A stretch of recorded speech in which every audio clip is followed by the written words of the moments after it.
Il n'y a encore pas si longtemps, quand on voulait une voiture avec un excellent rapport qualité-prix, on ne se posait même pas la question. La réponse, c'était Dacia, et c'était particulièrement vrai pour le Duster, qui a pendant longtemps été le SUV au prix d'une citadine.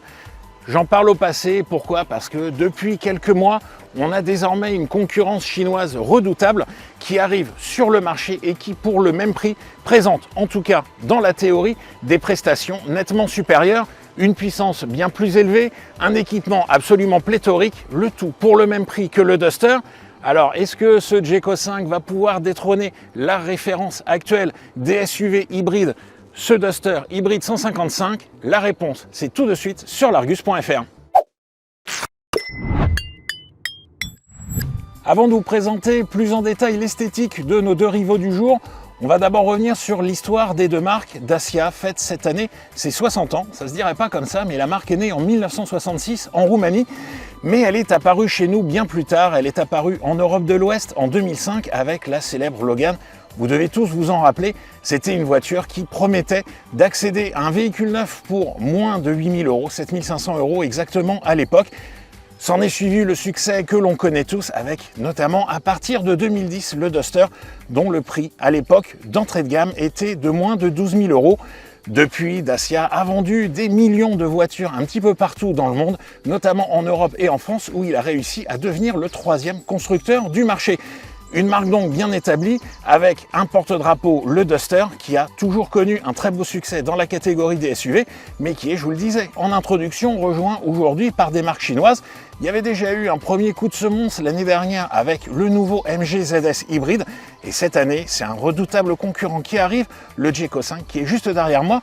Alors Jeco, si vous ne connaissez pas, c'est normal, parce que c'est une marque qui est récente, qui appartient à un groupe chinois bien plus connu, bien plus important, qui est le groupe Chery, et les deux marques Omoda et Jeco ont été développées spécialement pour le marché européen, et c'est tout naturellement vers les SUV hybrides qui aujourd'hui raflent un petit peu la mise en termes de vente sur le marché que Jeco s'est tourné pour présenter sa nouvelle gamme. On va tout de suite aller voir ce que ces deux rivaux ont à nous proposer aujourd'hui. On va donc commencer par le Duster, vous le connaissez bien, on va passer rapidement dessus. On est vraiment sur une inspiration 4x4, en tout cas un petit peu plus baroudeuse, c'est la signature de Dacia. Il y a un vrai parti pris esthétique, on aime ou on n'aime pas, mais toujours est-il que, en fait, ce design, c'est vraiment propre à cette voiture, elle ne ressemble à aucune autre sur le marché. C'est pas tout à fait le cas du Jeco. Alors là, on change complètement d'univers avec ce nouveau SUV. Lui, on abandonne un petit peu les codes baroudeurs, en tout cas les codes 4x4. On va plus rentrer dans l'univers du SUV chic avec une inspiration Land Rover, Range Rover qui est assez évidente. Mais au final, ça fonctionne. En témoignent les nombreuses réactions que l'on a eues lors de notre essai, où des gens sont venus spontanément nous demander si c'était un modèle de la célèbre marque britannique. À vous de vous faire une idée et un jugement en ce qui concerne son esthétique. Sur le Duster, on a bien des phares à LED, mais c'est uniquement pour les feux de jour et les feux de croisement. Sur le Jeco, ce sont des phares full LED. La liste des équipements, on y reviendra plus tard, mais vous vous en doutez, elle est vraiment à l'avantage du Jeco. On va maintenant parler des mécaniques et vous allez voir, là aussi, il y a deux philosophies bien différentes sous les capots de nos deux rivaux du jour. Sous le capot du Duster, on a donc ce moteur e-tech. Alors on a un bloc atmosphérique qui cette fois-ci passe de 1,6 litre à 1,8 litre de cylindrée. Sa puissance passe de 94 à 109 chevaux. Il est toujours accouplé à un moteur électrique de 50 chevaux et surtout à la boîte à crabot avec 4 rapports pour le thermique, 2 rapports pour l'électrique. L'ensemble développe très exactement 158 chevaux. Dacia ne communique pas sur le couple maximum combiné de ces deux motorisations. Sachez en tout cas que le moteur électrique lui développe un couple maxi de 205 Nm. Changement d'ambiance sous le capot du Jeco avec une mécanique qui a beaucoup plus d'ambition. La partie thermique est confiée déjà à un 4 cylindres 1,5 litre, mais qui cette fois-ci est turbo-compressé. Il développe 143 chevaux, 210 Nm de couple et surtout il est accouplé à un unique moteur électrique, mais un gros moteur électrique qui développe à lui seul 204 chevaux, un couple de 310 Nm et là la puissance cumulée est de 224 chevaux. Évidemment, on joue dans une autre catégorie que le Duster, surtout que les poids sont assez comparables. Le Jeco ne pèse que 80 kg de plus que le Duster. La transmission, c'est une boîte avec un seul rapport. On va le voir, Jayco a priorisé le fonctionnement électrique de son véhicule avec notamment un agrément qui est censé être celui d'un véhicule électrique. Ce que je vous propose, c'est d'aller vérifier ça tout de suite sur la route et de voir ce qu'ils ont vraiment dans le ventre.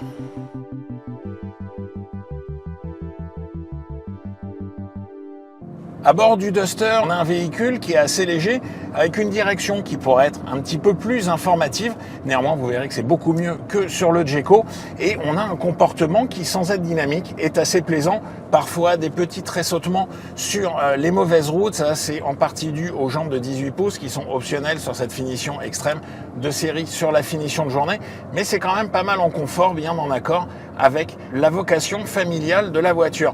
En revanche, ce qui va un petit peu pêcher, vous allez le voir par rapport à son concurrent, c'est la mécanique. La puissance de 155 chevaux cumulés, eh bien déjà, elle est très théorique. Elle n'est là que quand on a à la fois la combinaison sur certaines plages du régime du moteur thermique et du moteur électrique. On les a pas tout le temps et surtout, eh bien, la transmission propre à Renault, elle a tendance à faire assez vite décoller le moteur dans les tours. On a quand même toujours ce temps de réaction, surtout quand on veut dépasser, par exemple. Et ça va se traduire à nouveau, eh bien, par des envolées en régime de la mécanique qui sont pas toujours très bien filtrées. L'insonorisation est assez légère. Alors ça, c'est le cas pour la mécanique, mais c'est le cas également pour les bruits d'air. C'est un reproche que l'on fait au Duster depuis le tout premier essai en 2024. Et c'est vrai que dès qu'on va atteindre les 90-100 km/h, on va avoir des bruits notamment au niveau des portières, au niveau également des rétroviseurs. Ça, c'est un petit peu dommage, surtout pour les voyages sur autoroute. Certes, sur le Jayco, on n'a pas non plus l'impression d'avoir toute la puissance annoncée, mais ici, les 158 chevaux, je vous l'ai dit, sont quand même souvent assez théorique et malgré tout, eh bien, il y a un vrai écart de puissance et de performance entre les deux et un écart surtout d'agrément quand il va s'agir de dépasser, de doubler. Les reprises vont être plus timides ici. Alors l'agrément est très bon en ville, l'agrément est très bon sur le réseau secondaire où là on est dans les plages de vitesse qui sont les plus optimisées pour ce moteur, mais dès qu'on va un petit peu voyager aux allures autoroutières, à nouveau on va atteindre les limites de la mécanique. Je vous propose maintenant d'aller voir du côté du Jayco si c'est mieux et si on ressent vraiment l'apport de la puissance supplémentaire. Alors au volant de ce Jayco, c'est plutôt pas mal pour en tout cas le premier modèle qu'on essaye de cette marque. Le compromis est plutôt agréable, c'est très axé confort avec une suspension relativement souple, sauf à basse vitesse. Là encore, un petit peu de percussion quand même sur les ralentisseurs et sur les mauvaises chaussées. Le reste du temps, c'est assez souple. C'est un petit peu moins dynamique que le Duster. Le poids supplémentaire ne se ressent pas tant que ça. En revanche, effectivement, elle a tendance à un petit peu moins bien juguler le roulis, notamment dans les enchaînements de virages. Il n'y a rien de dangereux, mais on va dire que c'est un comportement un petit peu plus placide, un petit peu moins dynamique. Là aussi, c'est plutôt en accord avec la philosophie de la voiture. En revanche, un défaut à signaler, c'est la direction de ce Jayco. Elle n'est déjà pas extrêmement informative sur celle du Duster, mais ici, elle est vraiment beaucoup trop souple. On n'a aucune remontée d'informations, on n'a vraiment aucun feeling. C'est dommage parce que le châssis est sain, le comportement est plutôt bon, mais c'est vrai que dans les enchaînements de virages, on n'a vraiment pas tendance à sentir le train avant. Il y a 155 chevaux d'un côté, 224 de l'autre. Forcément, on ressent cet apport de puissance. Déjà, le bloc a tendance à être beaucoup plus discret, ça on va en reparler dans un instant, mais surtout, on va avoir la plupart du temps un mode de fonctionnement quasiment que sur l'électrique, soit en purement électrique à basse vitesse, et puis au bout d'un moment, le moteur thermique va se déclencher, mais d'abord pour servir de générateur pour la batterie et pour alimenter directement le moteur électrique. On a donc une expérience qui s'apparente franchement à celle d'un véhicule électrique. Et puis ensuite, quand on va prendre de la vitesse, à partir de 100-110 km/h notamment, là, le moteur thermique va être en prise directe avec les roues via cette boîte à un seul rapport. Ça a l'avantage d'être extrêmement doux. On a finalement la même douceur de conduite qu'à bord d'un hybride Toyota, mais sans la boîte CVT et sans ces différents patinages que l'on connaît bien. On n'a pas ces effets de montée en régime comme sur le Duster, on n'a pas ces emballements de la mécanique, les dépassements sont une formalité, les reprises sont excellentes, bref, on ressent vraiment l'apport de la cavalerie supplémentaire et l'agrément de conduite est très présent à bord de ce Jayco. En revanche, qui dit boîte à un seul rapport dit qu'effectivement, c'est logique, il n'y a pas de rétrogradage. Et c'est vrai qu'on va avoir tendance à plus solliciter les freins, d'autant que pour aller régler le niveau de récupération d'énergie, il faut passer par cette ergonomie un petit peu hasardeuse. Tout est tactile, donc c'est un petit peu moins simple. On aurait aimé, par exemple, des palettes au volant pour pouvoir régler le niveau de décélération et de récupération d'énergie. On a en revanche des phases qui sont plus longues en électrique que sur le Duster, parce qu'ici on a une batterie de 1,83 kWh contre 1,4 seulement sur le Duster. Alors je dis seulement avec des guillemets parce que c'est quand même plus important que les batteries qu'il y avait avant sur les Duster 140, mais malgré tout les phases en électrique sont plus longues. Ça aussi, ça participe beaucoup à l'agrément de conduite. Et le dernier point, c'est le silence. On a d'abord une aérodynamique qui est très travaillée. On n'a pas assez bruit d'air comme sur le Duster au niveau des vitres et des rétroviseurs. On a un vitrage acoustique. Bref, c'est extrêmement silencieux. Quand le moteur thermique se déclenche, on l'entend très peu, même quand on le sollicite fortement. C'est extrêmement agréable et ça donne l'occasion d'apprécier notamment la sono qui est signée Sony et qui est en série sur cette version exclusive du Jayco. Ça, on va en parler au moment des tarifs, mais également de l'intérieur. Je vous invite à me suivre et à détailler l'intérieur de nos deux protagonistes. Est-il vraiment besoin de vous représenter l'intérieur du Duster une énième fois ? Ça concentre un petit peu tout le savoir-faire Dacia avec quand même une dose de modernité. On le retrouve au travers du design. C'est un petit peu plus massif, c'est comme à l'extérieur. Il y a un côté un petit peu plus baroudeur assumé, un petit peu plus 4x4, même si ici on est sur une version 4.2, mais on n'oublie pas que Dacia continue à produire des versions 4x4 de ce Duster, ce qu'on n'a pas par exemple chez la concurrence et notamment chez Jayco. Pour l'intérieur, on l'a dit, c'est entièrement plastique. Donc, est-ce que c'est vraiment gênant ? Pas dans le sens où ça fait partie de la philosophie Dacia, ce qui permet normalement de tirer les prix vers le bas et ce qui permettait jusqu'à présent au Duster d'être de très loin le moins cher de sa catégorie. On va voir que c'est plus vraiment le cas. Néanmoins, il y a quand même un très gros effort qui a été fait sur l'ergonomie.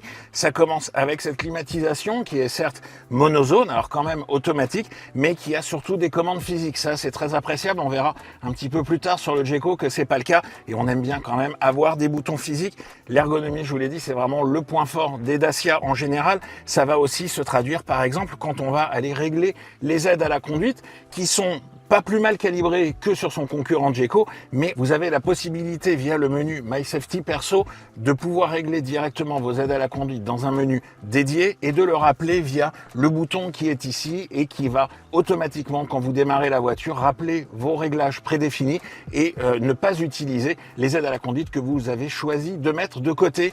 C'est extrêmement pratique, c'est extrêmement simple. Là-dessus, il n'y a pas vraiment de meilleur système à l'heure actuelle sur les différents modèles de tous les constructeurs. C'est Renault et Dacia, les références en la matière. On a ici une sellerie qui est comme son concurrent en matière synthétique, mais en revanche, elle est plus accrocheuse. Elle a tendance à moins glisser. Les sièges ont plutôt un meilleur maintien. La longueur d'assise, elle est toujours un petit peu juste pour moi, mais pour un gabarit un petit peu moins grand, elle sera quand même un petit peu plus satisfaisante que celle du Jayco. Très bonne position de conduite, très bon confort à l'avant. On passe aux places arrière et on voit si l'habitabilité est au rendez-vous. Alors vous le voyez, aux places arrière, malgré un empattement un petit peu plus long que celui du Jayco, comme vous pourrez le constater un petit peu plus tard, j'ai moins de place à l'arrière.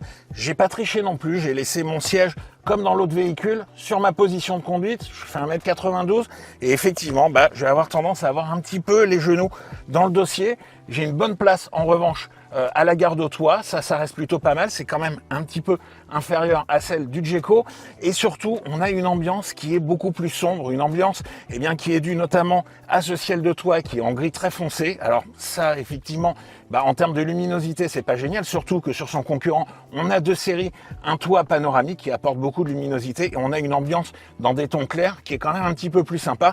Et puis ici on a aussi des surfaces vitrées qui sont beaucoup plus étroites que sur le Jayco. Tout ça fait qu'on a quand même malgré tout une ambiance beaucoup plus sombre, beaucoup plus confinée. Au niveau du coffre, on dispose de 430 litres, c'est l'une des valeurs les plus faibles dans la gamme du Duster, tout simplement parce qu'il y a cette grosse batterie de la version hybride qui empiète un petit peu sur le volume du coffre.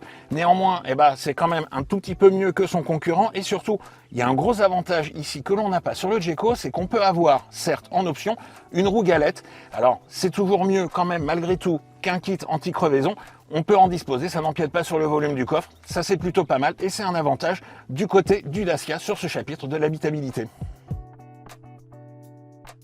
Changement d'ambiance à l'intérieur du Jayco avec une planche de bord un petit peu plus épurée. On n'est pas du tout dans le même style, on l'a dit. Ce qu'on a à l'extérieur, ça se traduit aussi à l'intérieur avec un Jayco qui cherche à avoir une stature un petit peu plus haut de gamme, quelque chose d'un petit peu mieux fini. Et on le voit déjà avec les différents matériaux. C'est pas du premium, c'est pas du haut de gamme, mais malgré tout, on a quelques matériaux moussés, des matériaux qui sont choisis la plupart du temps avec soin. Alors effectivement, on se serait bien passé du piano black laqué, ça c'est quelque chose qu'on retrouve assez souvent, c'est salissant, c'est pas très pratique. Bon voilà, c'est parce qu'il faut un petit peu apporter de nuances, mais malgré tout, ça reste extrêmement bien fini. On a cette sellerie de série qui n'est pas du cuir, qui est du synthétique. Malgré tout, c'est pareil, il y a un côté un petit peu valorisant à cet intérieur. Et puis forcément, on a la présence de ces deux écrans. Alors, le premier écran qui est celui de l'instrumentation, ça c'est un point commun avec le Duster évidemment, les deux ont une petite dalle pour l'instrumentation 100% numérique. Ici c'est beaucoup moins bien organisé qu'à bord du Duster. Il y a quand même énormément d'informations, beaucoup de pictogrammes des fois dont on ne sait pas vraiment à quoi ils correspondent, et puis les informations notamment pour tout ce qui va être consommation, suivi des différents trips, et ça malheureusement c'est pas très lisible, ça serait quelque chose à revoir au niveau de l'ergonomie, mais on sait qu'en général les constructeurs chinois sont extrêmement réactifs et ont tendance à corriger très rapidement les petits défauts en termes d'ergonomie. Puisqu'on parle d'ergonomie, justement, on va passer à la partie de l'écran central pour constater que, comme souvent maintenant sur beaucoup de véhicules, l'ergonomie est quasiment entièrement numérique, entièrement tactile. Alors, il y en a qui aiment, mais malgré tout, c'est vrai que c'est quand même moins pratique, notamment au niveau de la climatisation. Ici, on est toujours obligé de passer par l'écran. Quand on va être en mode Android Auto, par exemple, il va falloir faire une manipulation pour revenir à l'écran de base ou appeler le réglage de la climatisation. C'est pas forcément très pratique. Alors, l'écran en lui-même, il est de belle taille. Il fait un peu plus de 13 pouces. Il est assez réactif. Le système embarqué est plutôt bien conçu. C'est quelque chose d'assez rapide. Mais malgré tout, on aurait préféré avoir quelques boutons physiques, au moins pour pouvoir régler rapidement la température. Au niveau du multimédia proprement dit, on constate déjà qu'il n'y a pas de navigation intégrée. Assez curieusement, on a quand même un logiciel de navigation, mais quand on clique dessus, il se passe rien, il n'est pas intégré. Est-ce que ça va arriver dans les prochaines versions? Ça, ce sera à suivre. En tout cas, quand on veut de la navigation et gérer son multimédia, on passe par la réplication smartphone. Pour le reste, les menus sont relativement clairs. Il y a quand même évidemment à dire en termes de réglage des aides à la conduite. Ça, c'est traditionnellement un point un petit peu faible de beaucoup de voitures, pas seulement chinoises. On le constate par exemple aussi chez Toyota où c'est un petit peu difficile d'aller régler les aides à la conduite. Ici, on doit passer par le menu réglage, aller ensuite dans les aides à la conduite et on a un très très long menu avec des acronymes qui sont pas toujours évidents à comprendre. C'est pas toujours simple, c'est pas toujours intuitif. Sur le point de vue de l'ergonomie, c'est à revoir du côté de Jayco. Juste un petit mot quand même sur ces sièges à l'avant. Ils sont plutôt bien dessinés, le revêtement est quand même relativement glissant, on l'a dit, c'est du cuir synthétique. Les longueurs d'assises sont un tout petit peu justes, ça à voir selon votre morphologie et la longueur de vos jambes. Et moi, ce que je leur reprocherais également, c'est de manquer un petit peu de maintien latéral entre le fait que le revêtement a tendance à glisser un peu et le fait qu'on n'ait pas beaucoup d'appui sur les côtés. La sellerie est plutôt un petit peu moins bonne, en tout cas en termes d'ergonomie, qu'à bord du Duster. À l'arrière, on retrouve une caractéristique que l'on observe chez beaucoup de modèles chinois, c'est qu'on a une excellente habitabilité aux places arrière, souvent parce que les constructeurs chinois, par goût de la clientèle locale, ont plutôt tendance à privilégier l'habitabilité au volume de coffre. J'ai un bel espace au genou, j'ai un très très bel espace en hauteur. On est vraiment bien, la place du milieu, elle est plutôt pas mal. Alors, elle est certes un petit peu étroite, ça c'est normal. On a aussi la présence ici d'un accoudoir qui fait que ce ne sera pas la plus confortable. Mais en tout cas, sur les côtés, on est plutôt bien installé et on a un petit peu plus de largeur qu'à bord du Duster. Alors, ce coffre, est-ce qu'il est vraiment plus petit? Pas tant que ça. Certes, son volume est légèrement inférieur à celui du Duster, 410 litres contre 430, mais ça reste quand même un coffre qui est assez vaste. La modularité, en revanche, elle, est basique, comme son concurrent d'ailleurs. Une simple modularité 1 tiers, 2 tiers, avec une assise qui reste fixe et un volume de chargement total qui dépasse les 1,5 m quand on veut vraiment profiter de tout l'espace de stockage à bord. Avant de parler du bilan proprement dit, on va revenir très rapidement sur les consommations pour renvoyer un petit peu dos à dos nos deux adversaires. Les consommations se valent, sachant qu'en ville, le Jayco va être un tout petit peu meilleur que le Duster. Malgré son poids un petit peu plus élevé, il a, on l'a dit, une plus grosse batterie. Il a des phases de roulage en électrique qui sont encore plus nombreuses et plus longues que le Duster, qui pourtant se débrouille très bien dans cet exercice. On sera dans les deux cas à maximum 5 litres de consommation urbaine. Ça, c'est vraiment pas mal pour des SUV de ce gabarit. Ensuite, sur la route, avantage plutôt au Duster, qui profite là encore de son poids un petit peu plus contenu et puis du fait que son moteur est vraiment très optimisé pour ses phases de roulage, on va dire entre 80 et 90 km/h. Le Jeco, lui, forcément, il y a un peu plus de performance, on va avoir un petit peu tendance à plus le solliciter. Bref, sur la route, là encore, les écarts ne sont pas très importants. On va plutôt être du côté des 5,5 litres sur le Duster, alors que sur le Jeco, on va monter aux alentours de 5,6 litres, 5,7 litres. Bref, des valeurs très proches. Sur autoroute, en revanche, avantage assez net au Jeco qui profite de son plus gros moteur thermique qui fournit moins d'efforts, qui va beaucoup mieux résister à la charge et notamment au relief. Bref, voilà pour la partie consommation. On va maintenant passer au bilan proprement dit et on va surtout parler évidemment de l'équipement. Je ne vais pas vous faire la liste complète, je vous renvoie à l'article qui accompagne cette vidéo sur le site de l'argus.fr. Mais là, évidemment, il n'y a pas photo entre les deux concurrents. Le Jeco a une dotation de série bien plus fournie que le Dacia pour des prix, on va y venir dans un instant, des prix très proches. On va citer notamment ce toit panoramique, on va citer la sellerie électrique, chauffante, ventilée, le volant chauffant. Alors, certains de ces équipements sont accessibles sur le Duster, mais en option, ce qui va encore grever son tarif. Bref, très net avantage au Jeco en ce qui concerne, là encore, l'équipement beaucoup plus fourni et même la version de base, qui est pourtant 2000 € moins cher, a déjà un équipement qui est bien supérieur à celle du Duster, qu'il soit comme ici en version extrême ou en version de journée.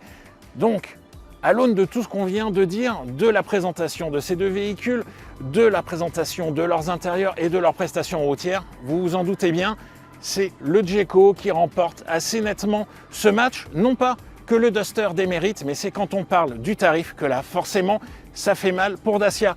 28 500 € pour cette finition extrême, c'est le même prix pour la finition de journée. 28 990 €, soit 500 € de plus pour le Jeco avec une dotation de série incomparable, une puissance bien supérieure, un agrément de conduite, vous l'avez vu, qui est quand même meilleur. Alors certes, le Dacia reprend un petit peu des points sur le comportement routier et encore, il n'y a pas vraiment de différence énorme entre les deux, mais cette fois-ci, ça y est, Dacia est détrôné de son rôle de leader, on va dire, de la catégorie du prix équipement, du rapport prestation-prix. Et effectivement, c'est le Jeco qui s'impose.